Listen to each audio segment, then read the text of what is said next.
Before I start, I will do two remarks. First, I speak only once of phantom limb, because at Paré's and Descartes' time, it was not the appropriate word. The term phantom limb was coined only in 1871 by the physician Michel. And secondly, by speaking of amputation, amputated limbs, I used a modern term for convenience. Amputation became an accepted medical term only by the end of the 17th century. Before, writers used the words extirpation, disarticulation, and dismemberment, or simply cutting off, but I will speak of amputated limbs or amputation. So I will start with a revealing quotation from Descartes' Principles of Philosophy, as you can see here. La main d'une jeune fille était affectée par une maladie grave et à chaque fois que le chirurgien s'approchait d'elle, on lui voilait les yeux pour qu'elle ne fût pas troublée par la préparation des soins. Après quelques jours, le bras fut amputé jusqu'au coude en raison de la gangrène qui le gagnait et à sa place furent mis des linges disposés de telle sorte qu'elle ignorait complètement la perte de son bras. Or, elle se plaignait parfois de sentir des douleurs variées, tantôt dans un doigt de sa main coupée, tantôt dans un autre. Cela ne pouvait raisonnablement tenir à autre chose qu'au fait que les nerfs qui auparavant descendaient depuis le cerveau vers la main et qui à présent se terminaient dans le bras juste après le coude, y étaient mus de la même façon qu'ils auraient dû l'être auparavant dans la main pour imprimer à l'âme se trouvant dans le cerveau la sensation de tel ou tel doigt douloureux. This extract from Descartes' Principles of Philosophy demonstrates the great medical and anatomical knowledge of the philosopher, which proves that Descartes had attended and performed anatomical dissections and amputations. He tells his anecdote as an outside observer. Was he physically present during the amputation, or did he play the typical role of the observer in the anatomical theatre, one who is the reader of the great anatomists such as Vesalius, Vernel, Paré, and Aquapendente? This observer is not present on the cover of the book, but he is indirectly indicated by the gaze of the anatomist who turns to the reader who is holding the book. Today, it is well known that Descartes was both the indirect observer, that is, the reader of the anatomical treatises, and the real participant during dissections and surgical interventions when he was in the Netherlands. Thus, this anecdote possibly occurred during his years in the Netherlands, especially because he already spoke about it in 1637 in a letter to Formandus. These extras leave us the main clues for my analysis today. First, the Descartes tells us that this surgeon has to amputate the arm of a young girl affected by gangrene.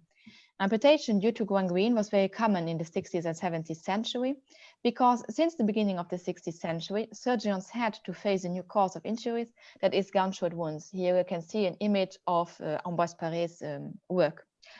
However, before amputation, the surgeon has to decide on the treatment of this injury. The choice of treatments, which required a combination of traditional knowledge and methods with new treatments, depended on the surgeon's idea to consider these injuries as poisonous or not. Where gunshot wounds were considered as toxic, the surgeon recommended cautery and infusion of boiling oil. If not, there were different possible treatments. Ambroise Paré was one of these surgeons who abounded the idea of poison gunshots, which considerably influenced his manner to treat the wound. He took account of the patient's pain, which was awful when boiling oil was used, and the evolution of the tissues of the skin at the point where the bullet entered the patient. For Ambroise Paré, as a battle camp surgeon, amputation was a common exercise, and thus to save as many lives as possible, he made sure to innovate his technique of dissection and amputation by inventing new tools to remove the bullet or by developing artificial limbs. Furthermore, it is reported that Paré was so concerned for his patients that he watched over them even by night and took care of them until they were completely healed. Many of Paré's amputees survived, but as some of them reported that they felt sensations in their missing limb, Paré became aware of this sensation, which is the second point of Descartes' anecdote. Paré was one of the first surgeons to write about the sensation in amputated limbs, patients feeling pain in the missing limb or feeling the presence of an amputated limb. Paré located the origin of this sensation in a kind of movement of the nerves, as we will see later. And Descartes also speaks of the movement of the nerves and indicates the origin of this sensation in the brain. In this paper, I will discuss the two positions to underline the similar approach of the anatomist and the philosopher as the two were among the first who spoke about this sensation. Descartes tries to explain this extraordinary sensation mechanically, and so he not only transmits the spirit of the times, but it also seems that he supports the idea of the doctors and surgeons of the Renaissance who we began to conceive the human body as if it had mechanical devices, as we can see in Paré. Mechanical is here to be understood as machine-like rather than based on the laws of mechanics, even if Descartes was already interested in understanding human body with the laws of nature and physics. Thus, I will try to prove that Paré and Descartes could understand the complex sensation, that is the pain in missing limbs, only by considering the nervous system as mechanical. The overall objective of this paper is to underline that Paré and Descartes were pioneers in the recognition of sensation in amputated limbs, and that an explanation of this sensation was only possible when the sensation was no longer localized in the limb of the body, but in the brain. This is innovative and closely linked to a mechanical conception of the human body. To comprehend the origins of Descartes' idea of the role of the nerves in the sensation of the missing arm, I will start providing an overview of Paré's explication of gangrene and amputation techniques before moving on to the sensation in amputated limbs. Paré's description of this sensation will later be compared to Descartes' references to understand the links between Paré's and Descartes' thinking. Finally, I will underline Descartes' mechanism in anatomy by highlighting the mechanical understanding of the functioning of the nerve system. So I will start with Ambroise Paré, gangrene, amputation, and sensation in missing limbs. In his great work, L'œuvre de Ambroise Paré, Conseil et premier chirurgien du roi, published in 1585, Paré dedicated the 12th of 28 books to gangrene, amputation, and the cure after amputation. This book immediately follows the book concerning the play faite par arquebute, that is, injuries by arquebuse or gunshot injuries. This new cause of wounds necessitated a new treatment method, which Paré perfected during the years he served in the military. The biggest concern with this new kind of wound combined with a contusion was the possibility of gangrene. Gangrene appears because the wound is not simply located in a single place, but shows continuity, that is, it can expand or spread, and so it attacks other parts of the skin or the organs. Paré describes, as you can see it here on quotation number 2, describes gangrene as the death of the injured part of the body, which is slowly decaying. The decay is a slow process which can be stopped when the surgeon provides the right treatment. Paré uses also the image, you can see it here on quotation number 3, of poison which invades the whole body, or the image of a fire in dry wood. Gangrene slowly progresses through the whole body. If there is already decay of one part of the skin or the limbs, then the treatment needs a delicate operation. And you can see it here on quotation number 4, that the surgeon has to verify the loss of sensation in this part. When the surgeon concludes that the part of the body is really dead, then there's only one solution, which is to amputate without hesitation. Amputation is the only solution because gangrene gains rapidly, even over the healthy parts of the body, as you can see here on quotation number 5. Consequently, amputation has to become a common exercise for surgeons if they want to save their patients. However, before amputating the gangrenous part of the body, Paré wants to verify if the patient has lost the sensation in this part. Very often, patients still complain of pain in the dead part of the body, but this sensation is only a memory of a long-lasting pain suffered before. And you can see it here on quotation number 6. The surgeon has not to be distracted by the complaints of his patients, because at this precise moment, the pain felt is a false sensation. Paré does not deny the sensation in itself, but he wants the surgeon to understand that this sensation is no longer linked to the dead part of the body, but is only a remaining memory. Gangrene provokes a strong pain which invades the whole limb so much that even when the part is already dead, the sensation of pain remains. Paré explains this remaining sensation by indicating the link between the living part and the dead part of the body. He says there is something between these two parts of the body which conveys the sensation of pain, and this something is even present in the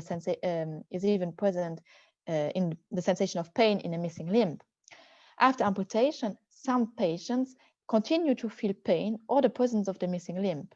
This is because there was a link between the dead part and the living part of the body before the operation, which does not disappear with the amputation.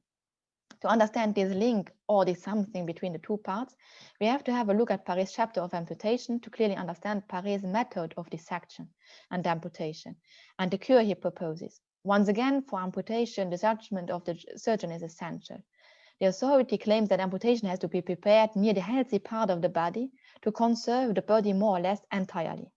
In general, Paré agrees, but there are some exceptions. A foot is not cut near the ankle, even if the part of the lower leg is not injured, because with this cut, the leg could not do its action.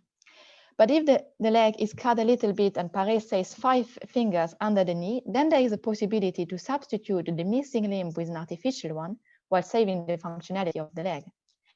Amputation due to gangrene or other causes requires all the anatomical and medical knowledge of the surgeon, which implies the knowledge of the functionality of the limbs and the human body in general. For Paré, amputation was a challenge. His goal was to reduce pain and to save lives. The most important step for Paré was the ligature of vessels to save lives in not letting blood the patient. So for this, he developed specialized tools such as the pince à bec de Corbin. This method was crucial to saving lives because sewing the wound and not burning it meant the patient suffered less and had a better chance to heal. The burning method, on the contrary, was more common on Paré's times, but gangrene was frequently a consequence which led to a new amputation. So Paré was innovative in his treatments, not only for amputation in itself, but even in his cure. As he accompanied the patients during the healing process, he noticed the need of substituting limbs by artificial ones perfectly. His development of prostheses is famous and well known, and here you can see in a picture of these prostheses. Even though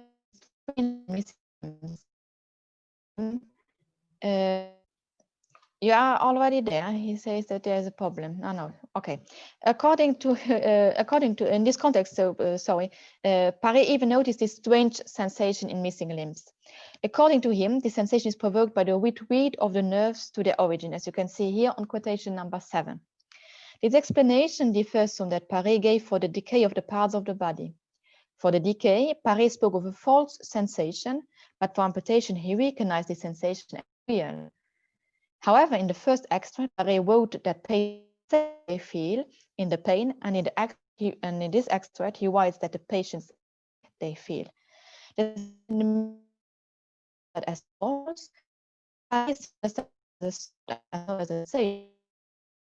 is it an illusion of the mind, or how can we understand this sort of a sensation?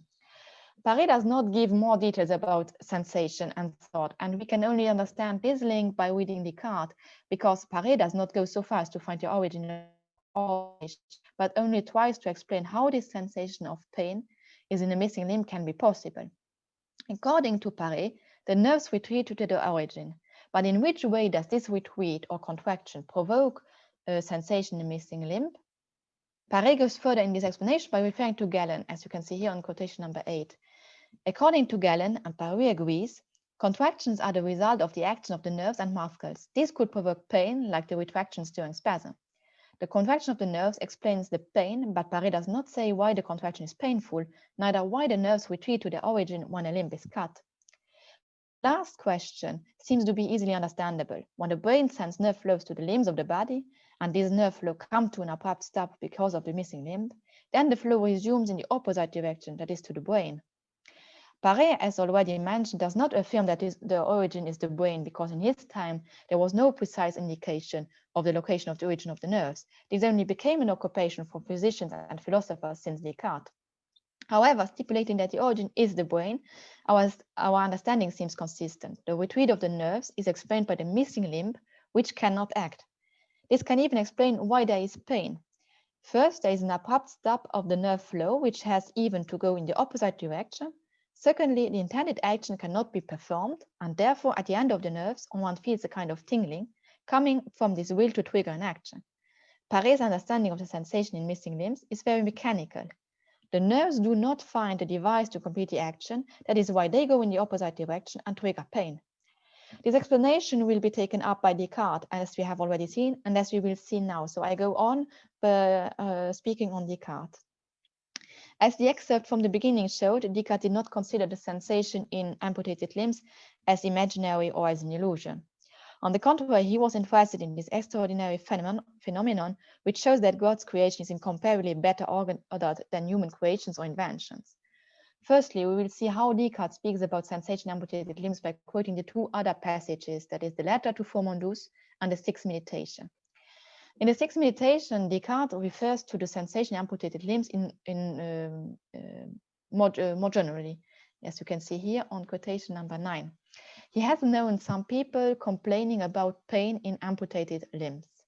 Here one could presume that Descartes refers to the readings of these anecdotes in anatomical treatises, or that he refers to similar cases seen during his years in the Netherlands. In any case, the reference to sensation in missing limbs is here only used to underline that sensation is in the brain and not in the body parts.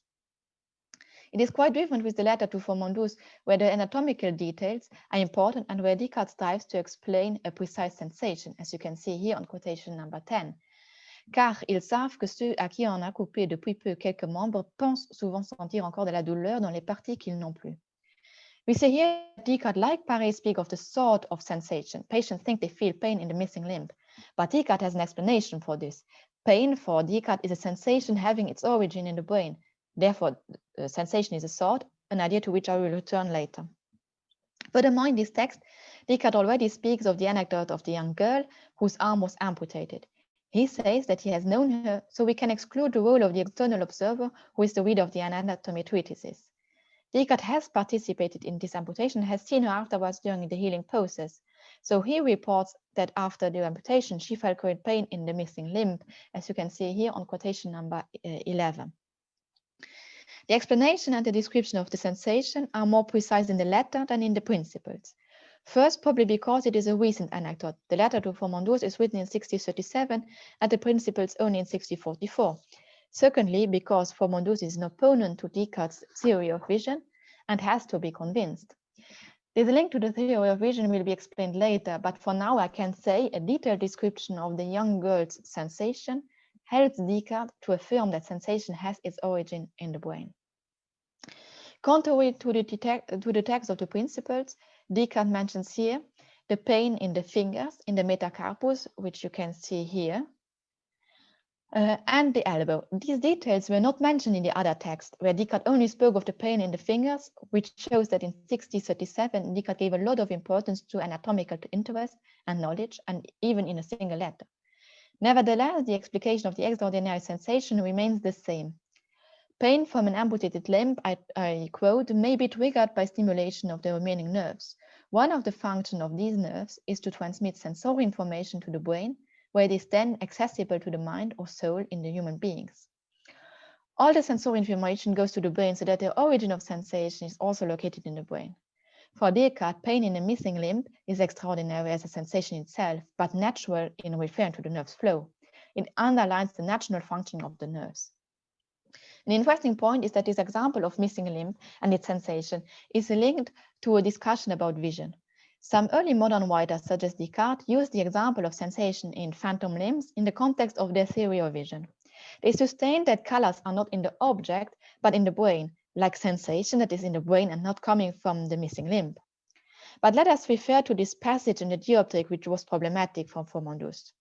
Descartes maintains that it is the soul that feels and not the body. This is because the soul is in the brain, to which all the impressions are transmitted, and not in the parts of the body, as you can see here on quotation number 12. The impressions are transmitted by the nerves to the brain, and that is why the soul can feel. Consequently, if Descartes accepts that pain or sensation in a missing limb proceed like the vision of color, then he has to accept that there must be a stimulus. There must be something that provokes sensation, which also means that the organs or members of the body must still be able to receive the stimulus. The amputation does not make the possibility to feel a stimulus disappear. In this case, Descartes agrees with Paré, who suggested that with amputation, the nerves are not dead, but their flow is stopped and redirected. The example of the pain in the missing limb has to underline Descartes' position.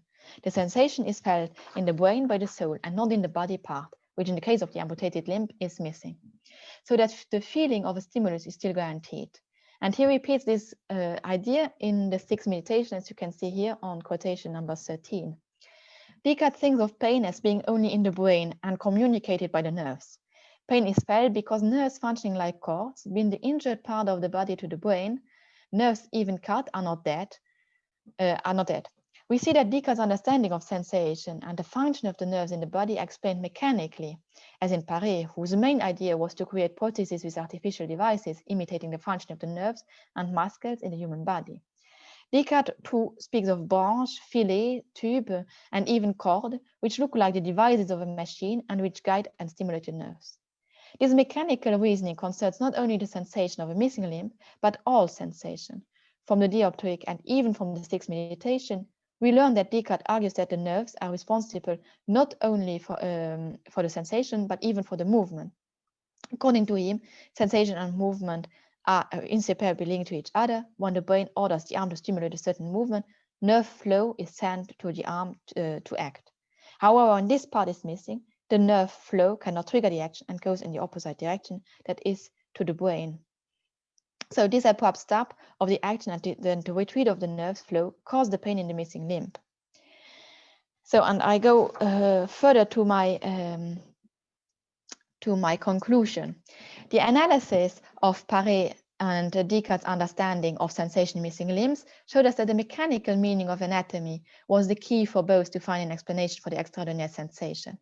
When an amputated patient feels pain in a missing limb, then there must be a stimulus to the nerve endings that allows this sensation. Nerves are cut during amputation, but they are not dead. However, the nerve's flow not only explains the sensation of pain, but even a triggering of an action, a movement. With the study of sensation amputated limbs, I underlined a crucial point of investigation in the 17th century, a point that separates Paré from Descartes. Doctors and philosophers since Descartes analyzed the culmination of all nervous pathway, while Paré was not yet looking for the origin or starting point of the nerves, even if he spoke of the retreat of the nerves to their origin. Since Descartes, it was interesting for the doctors and the philosophers to understand how sensation is possible and where the nerves find their origin and their final destination. The main element of the question was to understand how Descartes, inspired by Paré, explains mechanically where the sensation is located and how it is triggered. As for Descartes, sensation is considered as a thought. Its origin is in the brain. All the sensory information goes to the brain where they cause sensation. Furthermore, the missing limb anecdote proves that pain cannot, logically speaking, be in the part of the body, so it must be in the brain. Descartes speaks of this sensation in mechanical terms, and I quote Descartes to view elements responsible for external sensation and muscular motion, while the motion and vibration of those filaments would transmit external sensory experiences to the brain. The tubes enclosing them would convey animal spirits to the muscles, those explaining muscular motion in a hydraulic fashion. Thus, in this case, one structure would serve a dual purpose because the same nerves would account for motion and sensation depending on whether they convey a fluid or their inner filaments shake and vibrate. A hydraulic vision of the human body is already found in Paré, who used this image of the body as a machine to invent artificial limbs imitating the functioning of the human body. I quote, "If a process could be rendered visually, then it is a candidate for mechanistic interpretation," which was the case, for example, for the movement of the human hand.